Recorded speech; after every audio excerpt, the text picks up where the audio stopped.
சிறப்பான நிர்வாக திறமை உடையவர் திரு நாகராஜ். நெற்றியில கோயிலுக்குள்ள போவாரு திருமாவளவன், நெற்றியில பொட்டு வச்சுக்குவாரு, திண்ணீர் வச்சுக்குவாரு, வெளியே வந்து பேட்டி தரப்ப அழிச்சிடுவாரு.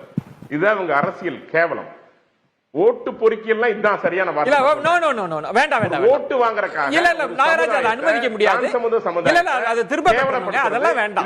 இதை விட இல்ல இல்ல நான் அவர் ரிட்டாலியேட் பண்ணா இன்னும் பெற முடியாது. தவறான வார்த்தையை வன்னியரசு பேசுறாரு.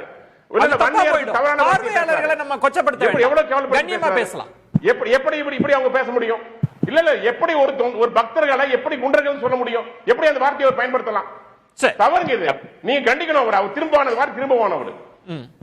சரி, வன்னியரசு இல்ல நான் பக்தர்களை சொல்லல, காவல்துறையை அடித்தவர்களை தான் நான் ரவுடிகள் சொன்ன, பக்தர்களை யாரும் சொல்லல. அதனால வந்து ஓட்டு பொறுக்கிறவங்க எல்லாம் பொறுக்கிகள் பாஜகவும் ஓட்டு பொறுக்கிகள் தான்.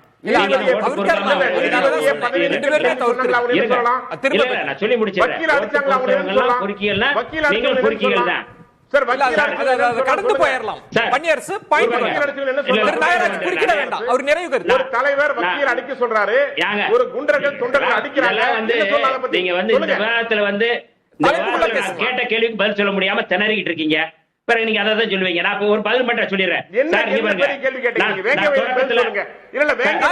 குறுக்கிட்டு வேண்டாம், அவர் நிறைவு அவருக்கான நேரம். வேங்க வயலுக்கு நீங்க போராட்டம் நடத்துனீங்களா? முதல்ல சார் நீங்க போராட்டம் நடத்துனீங்களா? போராட்டம்